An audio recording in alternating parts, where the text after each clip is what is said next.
예수님의 재판 과정이 아주 신속하게 지금 진행되고 있는 것을 볼 수 있습니다.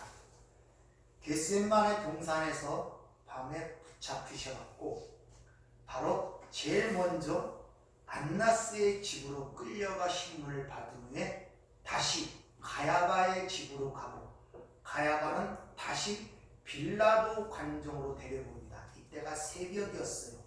그리고 빌라도는 다시 헤로데스에 보냈다가 다시 빌라도에게 돌아온 예수를 사형 언도를 하여 그날 아침에 바로 십자가에 박힙니다. 즉 예수님의 재판 과정이 하루도 안 되는 사이에 모든 것이 다 끝나버린 거예요. 이런 예수님의 재판의 신속함을 통해서 우리에게 뭘 보여주냐? 얼마나 세상이 그 예수를 죽이기 위해 힘을 썼는가를 우리에게 보여주고 있습니다. 그리고 이런 재판 과정을 설명하는 가운데 바로 오늘 빌라도와 예수님의 이 재판 과정을 통해서 우리에게 보여주고 하는 메시지가 무엇인가를 잘 알아야 됩니다. 오늘 이 예수님을 재판했던 빌라도는 예수님의 무지함을 확신하고 있었음을 우리가 알 수 있다는 것이죠. 특히 누가복음 23장에 보면은 3번에 걸쳐 예수가 죄가 없다고 선하는 모습이 기록이 되어 있어요. 3번이라는 것은 베드로가 예수님을 3번 부인한 것은 단순한 인간적 실수가 아닌 완전한 부인이었음을 말하는 것처럼 바로 빌라도가 3번에 걸쳐 예수가 죄가 없다는 것은 빌라도가 예수님이 죄가 없다는 사실을 확신하고 있었다는 것을 우리에게 보여주고 있었다는 것입니다. 빌라도는 그들이 예수님을 끌어오자마자 몇 마디 질문을 통하여 이 예수는 저희들의 종교적 문제로 인하여 대제사장들의 시기로 인하여 나에게 데려왔음을 금세 간파했다는 것을 우리가 알 수 있다는 것이죠. 근데 그런 자들이 그 뻔히 알고 있는 그런 사실들을 갖고 예수를 풀어주려고 하는데 유대인들은 막무가내로 예수를 십자가에 못 박으라고 소리치는 모습이 바로 기록이 되어 있습니다. 마태복음 27장에 보면은 바로 그 빌라도가 예수를 놓아주려고 했는데 밀란이 일어날까봐, 반란이 일어날까봐 예수를 십자가에 못 박도록 내어주었다고 분명히 성경은 이야기를 하고 있습니다. 한번 찾아 읽어보겠습니다. 마태복음 27장 23절부터 26절까지 말씀입니다. 빌라도가 이르되 어찌미냐 무슨 악한 일을 하였느냐. 그들이 더욱 소리질러 이르되 십자가에 못 박혀야 하겠나이다 하는지라. 빌라도가 아무 상관도 없이 도리어 밀란이 나려는 것을 보고 물을 가져다가 무리 앞에서 손을 씻으며 이르되 이 사람의 피에 대하여 나는 무죄하니 너희가 당하라. 백성이 다 대답하여 이르되 그 피를 우리와 우리 자손에게 돌릴지어다 하거늘. 이에 바라바는 그들에게 놓아주고 예수는 채찍질하고 십자가에 못 박히게 넘겨주니라. 이들이 와갖고 예수님에게 십자가의 형을 내리지 않으면 밀란을 일으켜, 우리가 반란을 일으켜 이 총독부를 공격하겠다는 기세로 이 빌라도를 압박한 것입니다. 이들은 불과 일주일 전에 예수님께서 예루살렘에 입성할 때 종려나무 가지를 거기서 꺾어서 깔고 자기 겉옷을 깔며 호산나 다윗의 왕이여 하고 칭송하며 온 성이 떠들썩하며 예수를 환영했던 자들이에요. 근데 불과 일주일 만에 그들을 그 예수를 향하여 십자가에 못 박으러 지는 이 군중들의 모습을 통하여 바로 이들이 바라고 기대하던 메시아가 어떤 메시아였는가를 우리에게 보여주고 있다는 것입니다. 자신들이 원하고 요구하는 것들을 해주지 않으면 이들은 곧 십자가에 못 박으라고 소리를 지르는 이 군중들의 모습을 통하여 혹시 우리가 예수를 믿고는 우리 삶 속에 그러한 것들이 드러나지 않는가를 한번 살펴보아야 됩니다.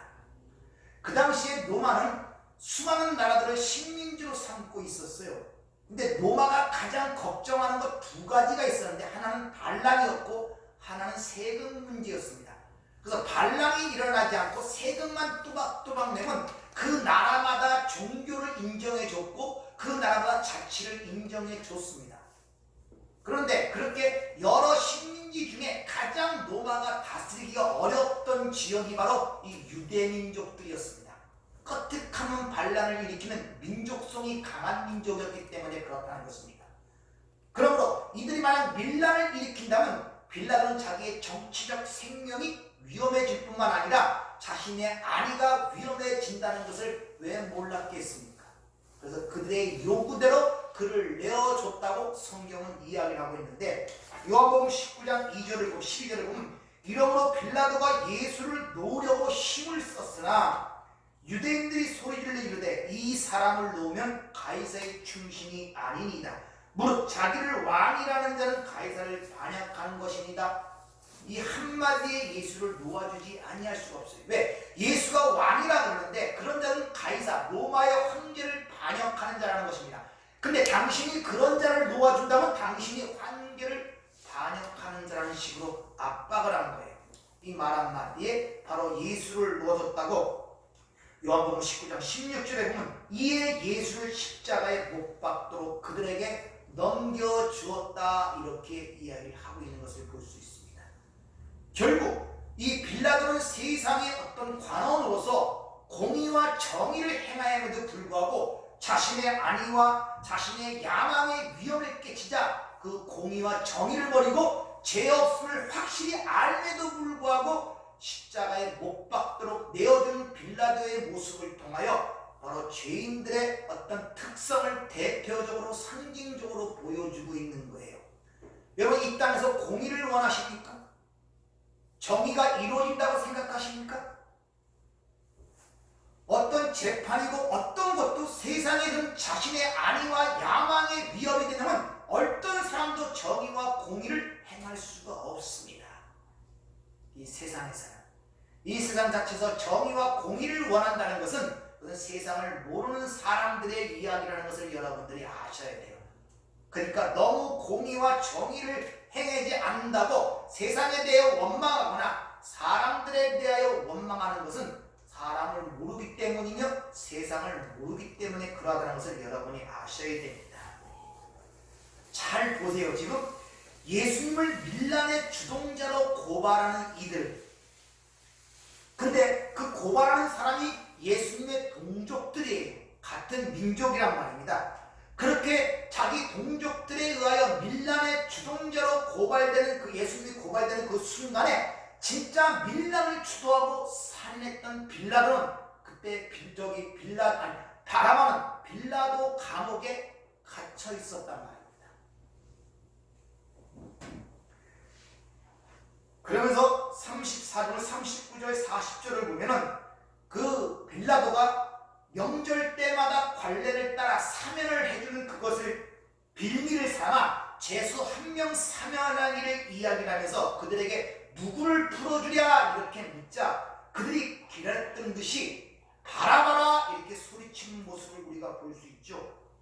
근데 이 사면의 얘기는 오늘 여기서 보면 빌라도가 그들에게 꺼낸 것 같지만 마가복음 15장에 보면 유대인들이 와서 빌라도에게 요구했음을 정확하게 우리에게 기록해 주고 있다는 것입니다.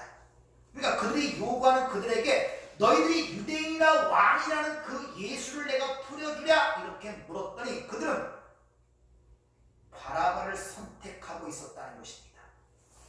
잘 보세요. 예수를 밀란의 주동자로 고발하는 이 유대인들이 진짜 선택하는 것은 그 밀란을 일으키고 살인하는 바라바를 선택하고 있는 거예요. 지금요. 이게 얼마나 이율 배반적인 모습입니까?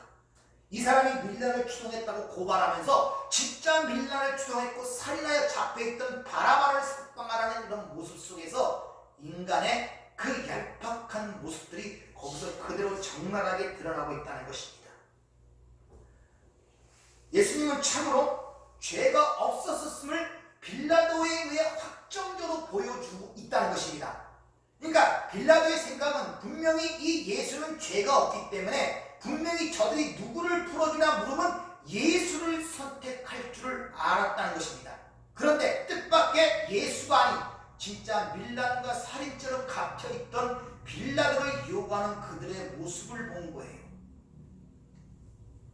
누가복음 23장 13절을 보면은 빌라도가 대장과 관리들과 백성들을 불러 모으고 이르되 너희가 이 사람이 백성을 미혹하는 자라여 내게 끌고 왔도다. 보라, 내가 너희 앞에서 신문하였을 때 너희가 고발하는 일에 대하여 이 사람에게 죄를 찾지 못하였고 헤롯이 또한 그렇게 하여 그를 우리에게 보내었도다. 보라, 그가 행한 일에는 죽을 일이 없느니라. 이렇게 얘기합니다. 이 재판 과정에서 또 하나를 드러내는, 예수님은 철저하게 세상에 의하여 죽지만 또한 철저하게 온 세상에 의하여 무지한 자로 드러나는 그것을 우리에게 지금 보여주고 있는 거예요. 세상의 왕으로 상징하는 빌라도에게 그가 무죄라는 것을 지금 판결받고 있고, 심지어 예수를 팔은 가룟 유다에 의해서도 예수님이 무죄한 자라는 평가를 받았다는 것을 성경은 기록하고 있다는 것입니다. 마태복음 27장 3절 이하에 보면, 그때 예수를 판 유다가 그 정죄됨을 보고 스스로 뉘우쳐 그 은 30을 대장들과 장로들에게 도로 갖다 주며 이르되, 내가 무지한 피를 팔고 죄를 범하였도다 하니 그들이 이르되, 그것이 우리에게 무슨 상관이냐, 내가 당하라 하거늘. 이렇게. 그러니까 예수를 판 유다도 예수님이 무죄다, 빌라도도 예수가 무죄하다 하는 예수님의 진정한 무죄함을 성경은 이런 재판 과정을 상세하게 설명함으로 말미암아 지금 우리에게 가르쳐주는 거예요. 그 죽으신 분은 무죄한 분이었다는 것입니다. 무죄한 분. 그래서 마태, 마가, 누가, 요한이 그 재판 과정을 상세하게 기록하는 이유가 바로 거기 있는 것입니다.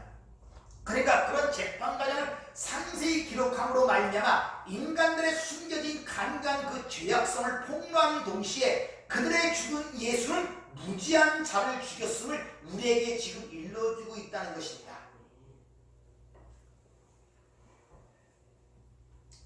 그런데 참 이것을 보면은 사면대자가 누구인가가 이름이 공개되기 전에 바라바라고 그들이 요구하는 모습을 통하여 이미 바라바라는 그 이름은 유대인들 사이에 알려진 이름이었음을 우리가 알 수 있다는 것입니다.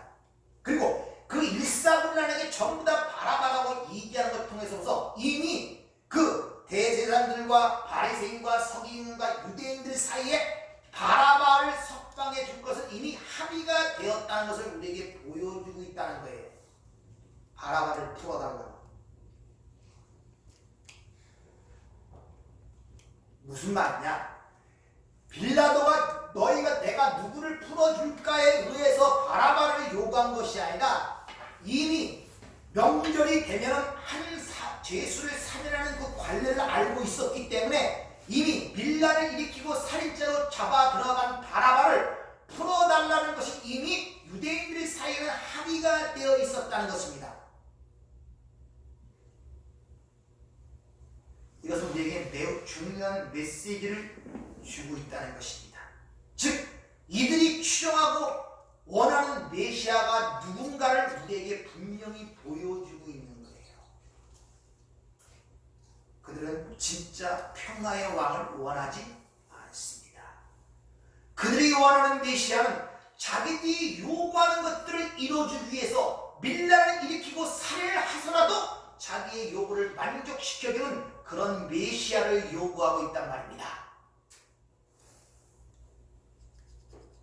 그들이 추종하는 메시아는 바로 지상에서 그 찬란한 다윗 왕국을 건설하여 그들이 갖고 있던 힘과 능력을 갖고 세상을 다스릴 수 있는 그런 힘을 줄 수 있는 메시아를 요구하고 있었단 말입니다. 즉 하나님이 보내신 진짜 메시아를 죽이고 가짜 메시아를 살려내는 이야기가 오늘 이 예수냐 바라바라는 선택의 문제에서 우리에게 질문을 하고 있단 말입니다. 이 바라바라는 이름은 바르아바라는 그 히브리어를 헬라어로 음역할 때 바라바예요. 그러니까 바르라는 뜻은 아들이란 뜻이고 아바라는 뜻은 아버지의 아들이란 뜻이에요. 그러니까 하나님 아버지의 아들인 예수를 죽이고 세상의 아버지의 아들 바라바를 살려내는 이야기란 말입니다. 지금 진정한 메시아와 가짜 메시아의 대조를 통하여 이 세상이 원하는 메시아가 어떤 메시아며 어떤 메시아를 배척하는지 바로 예수냐 바라바냐는 선택의 문제를 통하여 우리에게 보여주고 있단 말입니다. 오늘 이 이런 질문들을 통하여, 이런 장면들을 통하여 여러분들이 선택하는 메시아가 어떤 메시아인가를 한번 스스로를 돌이켜 보셔야 한다는 것이죠. 세상은 자기 옆에 살려두고 싶어하는 메시아는 바로 바라바라는 것이 어떠면 당연할 줄 모릅니다. 왜? 자신이 믿었던 메시아는 자신이 왕이긴 한데 세상의 왕이 아니고 자기 나라는 이 땅에 속한 것이 아니고 맥없이 죽어야 한다는 그 메시아를 그들은 메시아로 인정할 수가 없었다는 것입니다. 속 터지고 답답한 소리만 하는 거예요. 내 나라는 이 나라에 속한 것이 아니고 내가 하늘나라의 왕이긴 왕인데 지금 죄인의 모습으로, 연약한 모습으로 맥없이 서 있고 오히려 싸운다는 그 사람에게 칼을 거두고 칼로 망한다고 하는 이런 속 터지고 답답한 소리만 하는 그 메시아를 인정할 수가 없었단 말입니다. 바라바처럼 내가 찬란한 다윗의 왕국을 회복하여 너에게 영광을 주고 너희가 보이는 것들이 이루어주겠다는 그 바라바를 메시아로 택하고 있었단 말입니다.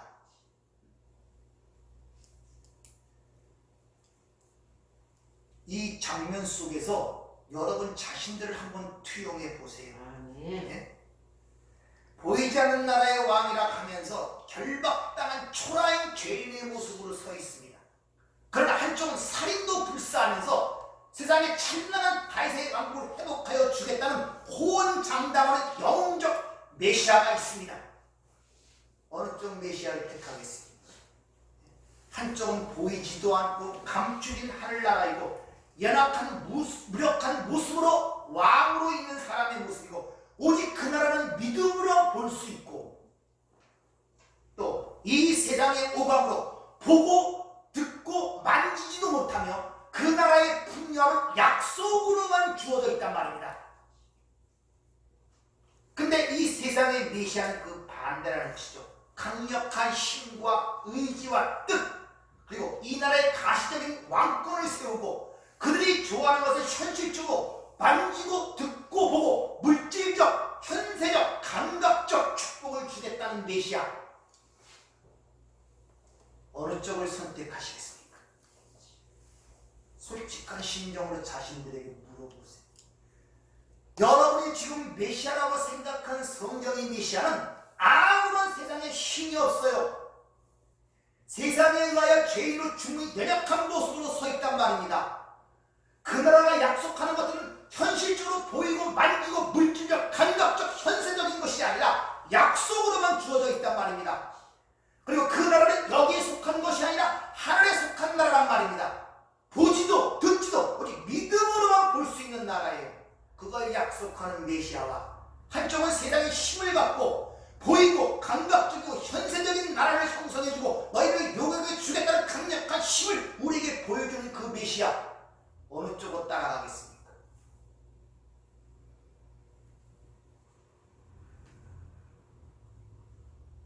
오늘날 교회가 어느 쪽으로 택하고 있는 것 같습니까? 바라바를 선택하고 있는 것 같지 않습니까? 우리는 사실 한번 솔직해 보일 필요가 있습니다. 진짜 여러분 예수가 좋습니다. 네? 우리가 좋아하는 돈과 권력과 명예와 물질과 건강과 행복을 준다고 약속하는 예수가 아니란 말입니다. 오히려 우리의 야망 그런 모든 것들을 철저하게 깨버리고 너는 먼지에 불간자되고 나 없이는 존재도 아니라고 우리 삶을 치고 들어오는데 그 예수를 환호할 수가 있어요? 아닙니다. 그래서 우리는 그 바라바를 부르면서 바라바의 이름을 예수라고 바꿔 부르면서 내가 예수 이름을 부르고 있다고 생각하고 있지 않는가를 한 번씩들 돌이켜 봐야 된다는 말입니다. 마치 출애굽 시기에 시내산 밑에서 금송아지를 만들었고 이것이 우리를 애굽에서 인도해낸 하나님이라고 부르는 형국이 아니냐 말이에요.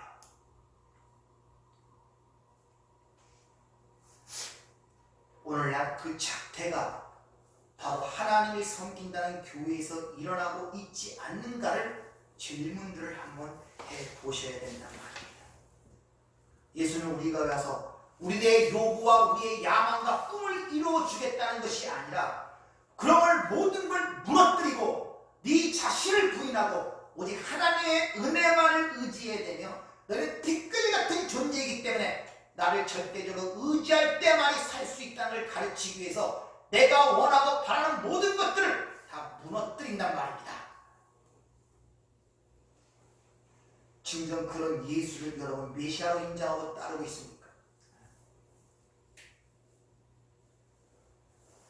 어린 양이 여러분 앞에 있는 그 어린 양이라는 것을 잘 기억하세요. 여러분이 인도하는 분은 사자도 아니고 호랑이도 아니고 이리도 아니고 늑대도 아니고 세상에 주관할 힘이 전혀 없는 무력한 모습, 어린 양의 모습이란 말입니다. 그 어린 양을 메시아로 따르고 있는가를 보란 말입니다. 아니면 바라바처럼 힘 있는 자를 따르면서 스스로 속여가면서 그 바라바의 이름을 예수 바꿔놓고 예수를 부른다고 예수를 믿는다고 따라가지 않는가를 스스로 돌이켜 봐야 돼요. 우리는 솔직히 인정을 해야 됩니다. 우리 역시 바라바란 말입니다. 그리고 바라바를 원해요. 바라바를 원하는 동시에 내가 바라바입니다. 왜냐? 하나님 나라에서 반란을 일으키고 마귀와 한편이 되어 에덴 동산에 쫓겨난 아담의 군상들의 후손이 바로 우리 아닙니까? 우리가 바라바란 말이다. 우리가 살인자란 말입니다.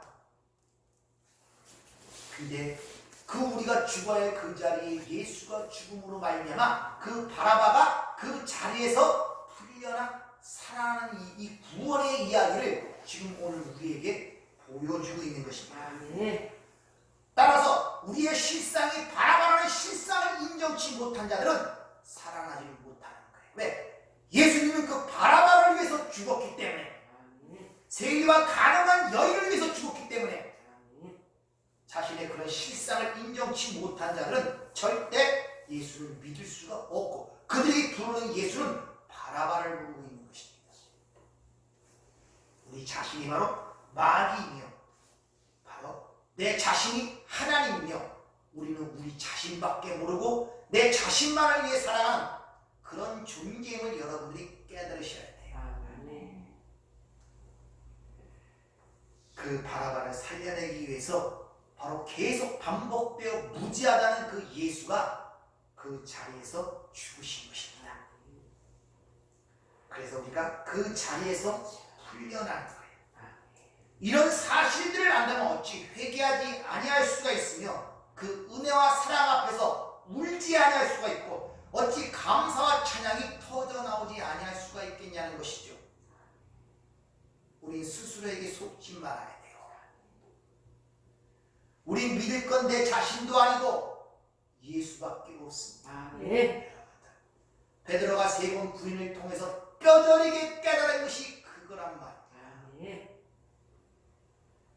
우리는 이 세상을 살아가면서 기독교의 신앙이라는 것은 바로 십자가 위에서 죽으신 예수만이 나의 주시며 나의 구세주라는 고백의 토대 위에 세운 것이 신앙이며 기독교입니다. 그거 외엔 딴 것 없어요. 우리는 항상 우리 마음속에 바라바를 연호하는 것이 어쩔 수 없이 우리 안에서 싹이 터서 틈만 있으면 끌고 들어가려는 이 엄청난 싸움을 여러분이 인식하고 있어야 된단 말입니다. 절대 성경은 우리에게 이 세상의 현세적인 것, 물질적인 것들을 통해서 우리를 축복한다는 말씀이 없습니다. 아, 목사님 구약에 보면 그럼 구약 율법 시대로 돌아가세요. 가서 율법 다 지키세요. 그럼 복 받습니다. 한번 지켜보세요. 지키다가 안 되면 나는 죽을 자입니다. 그리고 은혜 안으로 돌아오세요. 구약의 그 속대, 양떼, 땅 주하는 그런 복들을 원하신다면 구약으로 돌아가시라니까요. 그리고 거기 약속대로 율법을 다 지키면 그런 복을 준다고 약속하잖아요. 율법을 다 지키세요. 우리는 이 세상 속에서 살아가면서 진정 우리가 예수라고 부르는 그분이 누구인가를 알아야 돼요. 누차 여러분에게 말씀드리지만 내가 너희를 세상에 보낼 때 이리 가운데 양을 보낸 것 같다 그러고 우리를 앞서 인도하는 우리의 메시아는 이 땅의 어린 양, 도살장에 끌려가는 어린 양의 모습으로 우리를 인도한다고 하는데 우리는 끊임없이 이 세상에 힘을 주겠다는 바라바를 예수라고 부르면서 따라가는 것이 아닌가를 이 오순절 기간, 특히 이 예수님의 재판 과정 속에서 우리의 그런 실상들이 여지없이 폭로가 돼야 된단 말입니다. 주님, 내가 죄인일 수밖에 없습니다. 그래서 하나님의 은혜가 필요합니다. 나는 불쌍히 여겨 주소서.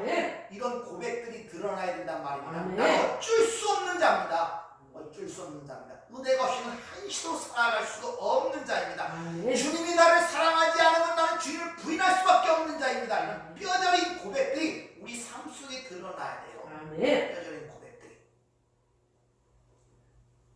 그래서 오순절 이후에 성령 충만함을 받은 베드로가 성령의 말하심을 따라 그들에게 전하는 메시지가 너희가 십자가에 못 박힌 그 예수를 하나님이 주와 그리스도 즉 구세주가 되게 하셨느니라 이렇게 이야기를 하는 것입니다.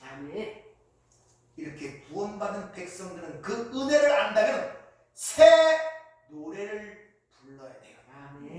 한번 그 새 노래가 무엇인가를 한번 보도록 하겠습니다. 계시록 5장 9절 14절까지 읽고 마치도록 하죠. 우리가 불러야 할 바로 그 새 노래 계시록 5장 9절부터 14절까지의 말씀입니다. 뭘 찬양하고 있는가? 무슨 노래를 부르는가?